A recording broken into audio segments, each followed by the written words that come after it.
Olá, alunos! Vamos para a nossa 139ª aula de língua portuguesa.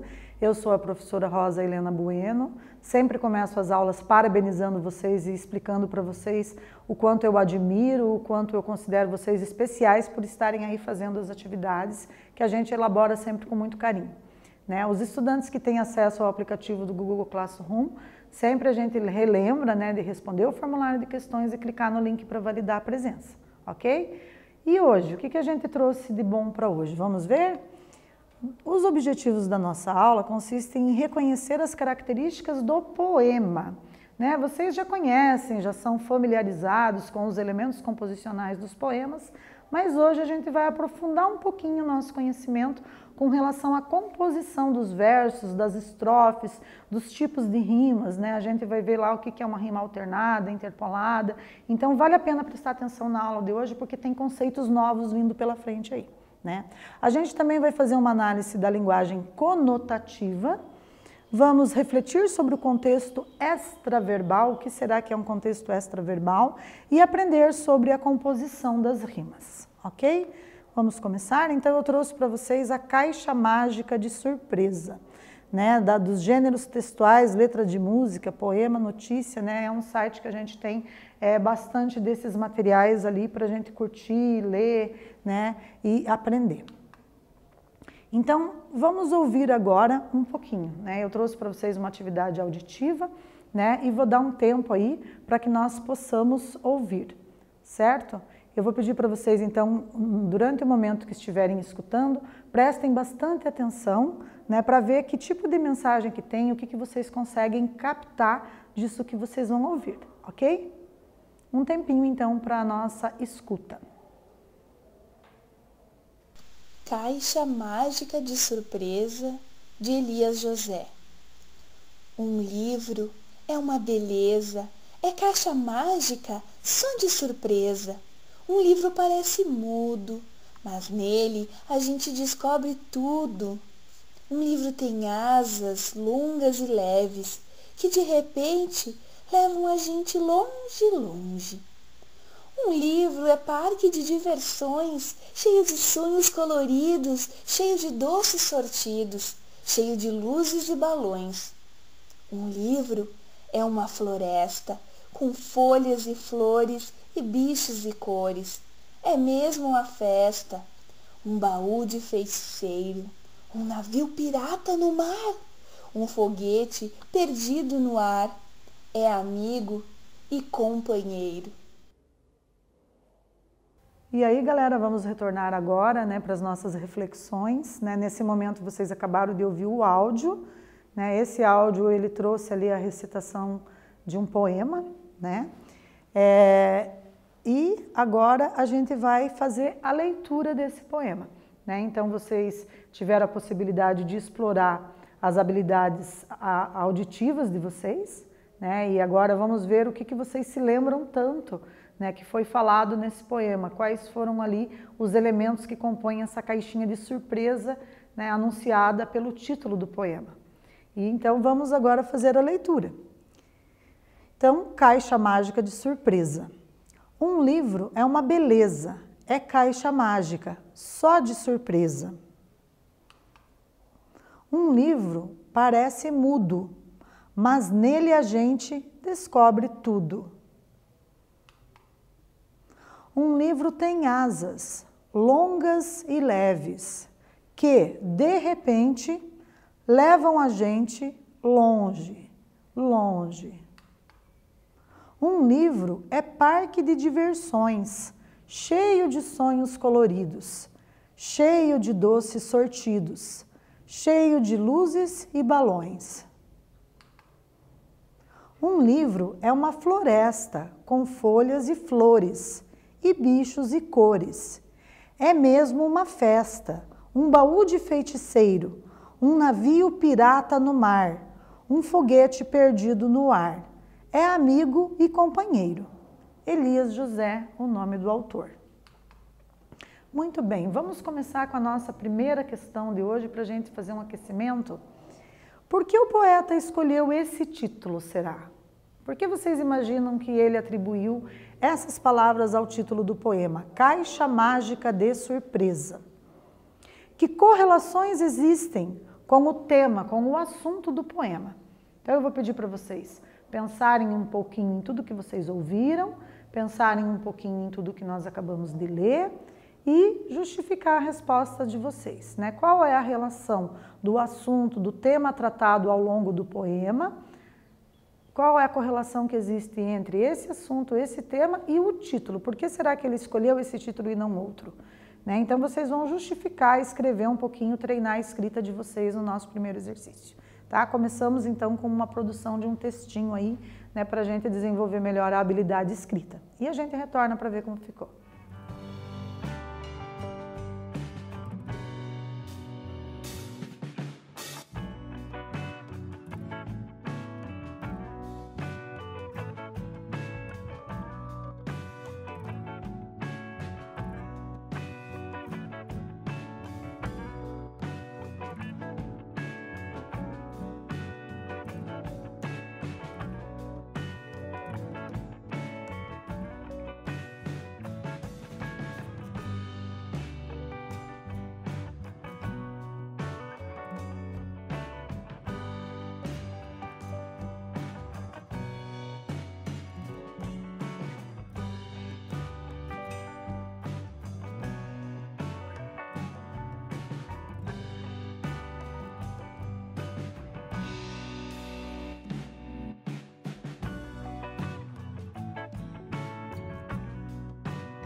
E aí, pessoal, vamos verificar então uma possibilidade, né, de reflexão sobre essa questão, sobre esse enunciado. Então, o livro, né, ele traz elementos mágicos, surpreende o leitor, né? Vocês podem também ter utilizado palavras extraídas do próprio poema, né, quando se refere ao fato do livro ser uma caixa de surpresa. Né, os elementos que ele traz, as possibilidades de fazer a pessoa voar, ir para longe, viajar para mares nunca antes navegados, conhecer outros lugares, conhecer outras formas do existir, né, outras existências, na medida em que o livro permite, né, ao leitor mergulhar no universo de representação dos personagens, vivenciar os mesmos sentimentos, as mesmas impressões sensoriais que ele. Né? Então a gente faz esse movimento de empatia com o personagem, geralmente quando estamos lendo um romance, um conto, uma crônica, uma poesia. né? Então o livro possibilita tudo isso, ele amplia o nosso horizonte de expectativas, não somente enriquece o nosso repertório cultural, né? Não somente enriquece o nosso repertório linguístico, as palavras que a gente vai aprendendo ao longo das leituras, mas também permite a gente vivenciar outras histórias diferentes das nossas, né? E conhecer outros lugares, outros cenários, viajar para outros espaços, né? Então, se vocês responderam algo similar a essa proposta minha, com certeza estão no caminho certo aí, ok? Para o exercício 2, a gente tem a seguinte questão: quais são as rimas presentes nessa estrofe? Opa, temos a presença de rimas, vocês se lembram das rimas? Quando a gente estuda fonemas, que são os sons das palavras, a gente percebe que as rimas, elas trazem os mesmos elementos fônicos, né? Os mesmos sons, palavras que têm sons semelhantes, geralmente produzem uma rima, né? Então a gente tem aqui, um livro parece mudo, mas nele a gente descobre tudo. E aí, existem rimas aqui? Quais são elas? Essa tá fácil, galera. Um tempinho para vocês fazerem esse exercício.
E aí, pessoal, vamos ver então como ficou? Quem sublinhou aí as palavras mudo e tudo acertou, né? Localizou as rimas. Percebam que os fonemas que compõem essas palavras, né, que são os sons produzidos pelas letras, são idênticos, né? E também as próprias letras ficam idênticas ali no final de cada verso, né? Então, mudo termina em U, D, O e tudo também.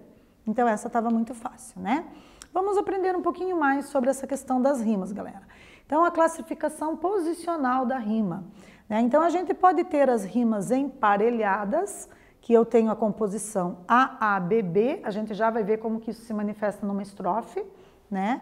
Alternadas, também chamadas de cruzadas, que a gente chama de rimas AB, AB, interpoladas, que são AB, BA, e encadeadas, que aí a gente tem as rimas chamadas internas, né? Um outro segmento, uma outra composição. Para a gente esclarecer melhor como que isso funciona, vamos ver aqui um fragmento aqui de um poema da Cecília Meirelles. Então aqui a gente tem um exemplo de rimas alternadas, que também são chamadas de rimas cruzadas. Elas combinam-se alternadamente seguindo o esquema AB-AB. Então observem aqui, o meu amor não tem importância nenhuma, não tem o peso nem de uma rosa de espuma. Quais são as palavras que compõem aqui as rimas, então? Observem a última palavra do primeiro verso, a palavra tem. Vai fazer a rima com o terceiro verso, na palavra nem, né? Tem rima com nem. Então, eu coloco a letra A ao lado de tem, para eu considerar aqui, né, que tipo de rima que eu tenho, e a letra A também vai para a palavra nem, certo? Porque tem o mesmo segmento fônico, o mesmo som. E aí a palavra nenhuma vai rimar com a palavra espuma, né? De certa forma, indiretamente faz a rima. Então eu coloco a letra B aqui para nenhuma e B para espuma, ficando AB, AB. Se uma hora é A, outra hora é B, uma hora é A, outra hora é B, eu alterno, então eu chamo de rima alternada, certo? E as rimas interpoladas, né? Para a gente analisar as rimas interpoladas ou intercaladas, elas combinam-se numa ordem oposta, seguindo o esquema BBA. Como que isso funciona na prática? Vamos analisar aqui uma estrofe de um poema do Vinícius de Moraes. De tudo ao meu amor serei atento, antes e com tal zelo e sempre e tanto, que mesmo em face do maior encanto, dele se encante mais meu pensamento. Né, um poema lindo do Vinícius, bem famoso, muitos de vocês já leram. Observem ali a última palavra do primeiro verso, a palavra atento. Eu coloco de imediato a letra A, e aí eu vou procurar onde que eu tenho uma rima com a palavra atento. No segundo verso, tanto. Opa, eu vou ter que marcar a letra B, eu não posso marcar A porque tanto não rima com atento. Então, em princípio, eu tenho A, B, né?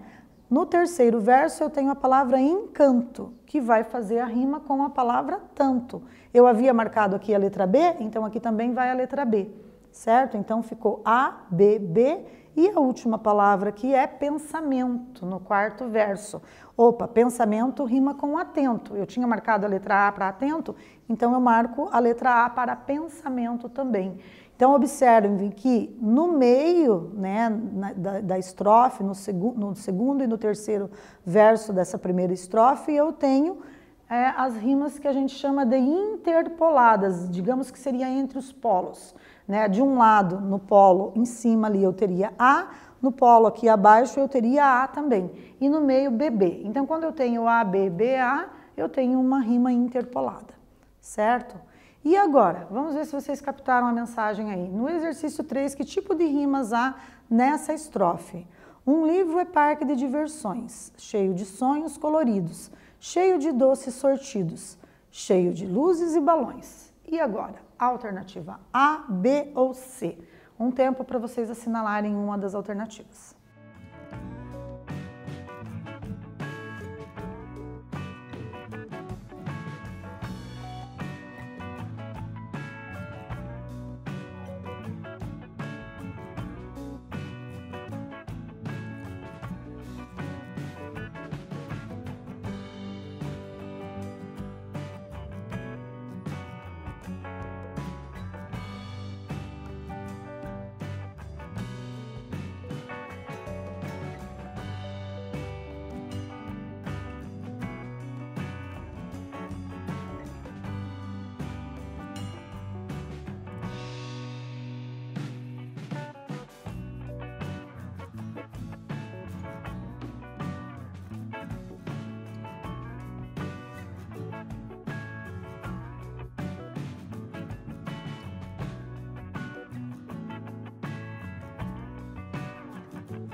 Retornando então, pessoal, acertou essa questão quem assinalou a letra A, né? Nós temos um tipo de rima ali interpolada, né? Então a gente tem aqui no primeiro verso a palavra diversões, a gente marcaria a letra A, né? Nesse primeiro verso. De imediato sempre a gente marca a letra A, né? Onde que tem uma correlação aqui fônica, né? Uma palavra parecida ali com a rima, que faz a rima, né? Balões. Então aqui balões também a gente marcaria a letra A. Agora, no segundo verso, a última palavra, coloridos. Opa, coloridos não vai rimar com diversões, então eu não vou marcar a letra A, eu vou marcar a letra B, né? E sortidos também rima com coloridos, eu marco a letra B. Então ficou A, B, B, A. Temos aqui um caso de rima interpolada, né? Entre os polos, vamos dizer assim, né? No meio, na segunda e terceira linha do poema, cada linha a gente chama de verso, né? Então no segundo e no terceiro verso a gente tem bebê, que é coloridos rimando com sortidos. E no primeiro e no quarto versos a gente tem diversões rimando com balões. Então, portanto, A no primeiro, A no quarto, B no segundo, B no terceiro, fica ABBA, alternativa correta, letra A. Parabéns! E agora, esse tipo de rima ABBA presente nessa estrofe é denominada... Ah, eu já dei spoiler. Vamos ver como é que está a memória de vocês? Olha lá. Será que a gente chama de rima alternada, interpolada ou paralela? Como que está a memória aí? Assinalem um X.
E aí, pessoal, vamos verificar, estava muito fácil, né? Essa estava de presente. Então, sempre que a gente estiver no esquema ABBA, nós temos rimas interpoladas. Parabéns para quem assinalou a letra B, certo? Então, o que a gente viu na aula de hoje? A gente reconheceu as características do poema, né? Vimos ali algumas estrofes, cada linha a gente chama de verso, cada conjunto de versos a gente chama de estrofe.